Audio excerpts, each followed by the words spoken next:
Charter Local Edition, Brad Pomerance in the Inland Empire today, and we are joined by Mike Ramos. He is the District Attorney for San Bernardino County. He is the President-elect of the National District Attorneys Association, an announced candidate for Attorney General in our state of California. That election is in 2018, and sadly, you've had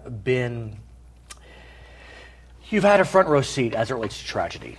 Yeah, I sure Front have. row seat. San Bernardino, December 2nd, right in your backyard. Right. Our nation has seen another tragedy in Orlando. Yes. Talk to me about that front row seat. It was a crisis that, we're pretty good about anticipating what's going to occur, handling crimes and that kind of thing. But when something like this happens, you can't. You really can't. But you prepare yourself, and you don't realize it until after the event, that you've prepared yourself to handle this crisis situation. And this happened about 1.5 miles from my office. I'm in the middle of my Chiefs meeting. December 2nd, terrorist attack. And one of my attorney's husbands was in that room. So he survived, thank God. Right. And it really hit home. But we did some things right. We learned some things that we could do better. Were you able to speak to any of your counterparts in Orlando recently? Would that have been appropriate just to give them thoughts? Absolutely. I reached out to the district attorney there. He is a member of the National District Attorneys Association. President-elect, and he knows what I had gone through, and so I offered him any help and assistance that he needed regarding the issues he was going to face. And he had a big issue with the victims and the amount of victims he had. I had a huge issue with the 14 families that lost loved ones and 22 that were injured. And he had and over 100, 49 dead, 53 injured. But it appears that he, like we did, he has some good partnerships with the federal government, the FBI, the U.S. Attorney's Office, and boy, I'll tell you, that really saved the day. And you know what? It really shows what America is when we can come together. You put the egos outside the door to really handle these situations. Let's talk about coming together, because America, they come together immediately after the tragedy. Yes. But then America seems to fray. Yeah. Because the tragedy brings up questions about gun access. Right. And I'm glad that you're here because you represent, I'll call it a purple county, San Bernardino County, in a state that is pretty blue, but plenty of elements that look at the question of gun access in a measured way. Right. And so, look, you're a district attorney, so you're enforcing laws. You're not a policy maker. Right. But look, you're president-elected national DAs. Yes. You're running for AG. Right. So I want to get a sense from you about the questions surrounding gun access. Well, let me say this to start with. I think we have some of the strictest laws in the state of California regarding gun access and well, California as compared to the other 49 states. Other 49 states. I mean, we absolutely have very strict gun access laws. We do, and I think we are in the right place in California. In all of my career as a prosecutor in public safety, the criminals are going to get the guns no matter what. They're either going to get them illegally, they're going to have somebody else, they're going to be a straw buyer, and... But it does bring up an interesting question. Let's talk about San Bernardino, for example. Right. The weapon used in San Bernardino, I think it was an AR-15. Yes. That weapon is illegal in California, not in Florida, but that weapon was bought, the San Bernardino one, in Arizona. Right. So you speak the truth. It's true. That being said, when we look at the way folks access guns, we have a background check system with holes in it that are so wide you can drive a truck through them. I'm not taking a position on that.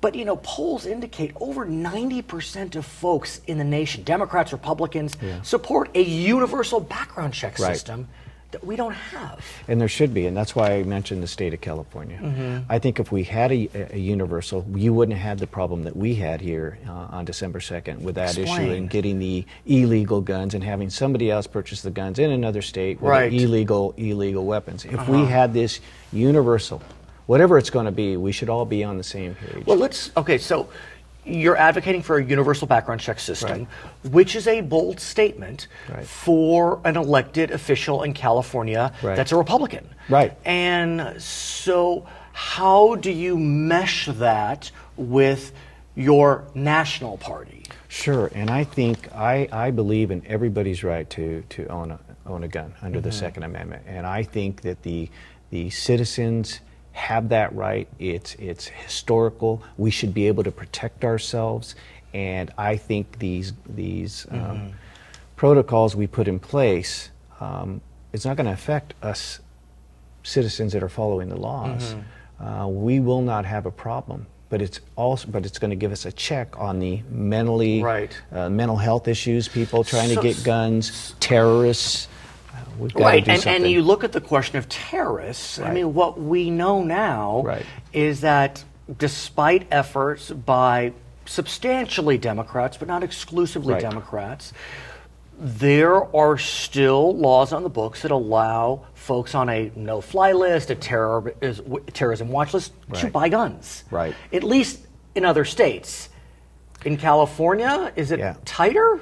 That is a federal So it's not law, tighter. so it's not tighter. They need to tighten that up. And I would have to say, even people in our party, my party, they would agree that if somebody's on a no-fly list and they're being looked at by the FBI, there should be a check. But not your national party, though. Right. Your state party, I haven't looked at state party Somebody officials. said, and I heard a retired sheriff in Orlando, and he said, look, we need to be able to connect the dots better. Right. When this person goes in to buy an assault weapon, and there should have been communication to the FBI, to the federal government. And let me ask on a list. about assault weapons. Sure. Because that is an area where there is not unanimity on access. One, because how do you define an assault weapon? Sure. Or a semi-automatic weapon? Sure.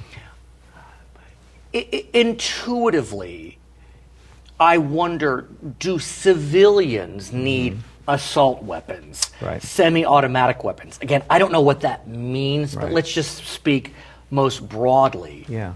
Do civilians need access to those? I think civilians have the right to those. I think civilians that are law-abiding citizens, they use those, whether they use them for protection. But what does a civilian use a assault weapon for, or a semi-automatic weapon for? What's the need? Well, your home, number one. I mean, you think about it. Some people have handguns. Right. Some people have, and it's tough. These types of weapons are going to protect your family like no others. But do you need to be able to spray like these semi-automatics to protect yourself? I'm honestly asking because I don't know. If I'm in my home and my grandchildren are there, or my children, God bless them. That we all love our families to death, and you have somebody that's coming into your home, whether it's one person, two people, you want a weapon that's going to be able to take care of that in seconds. And so a semi-automatic, you believe, is more advantageous? Yes, to protect our families and protect ourselves. But how do we rights. then keep these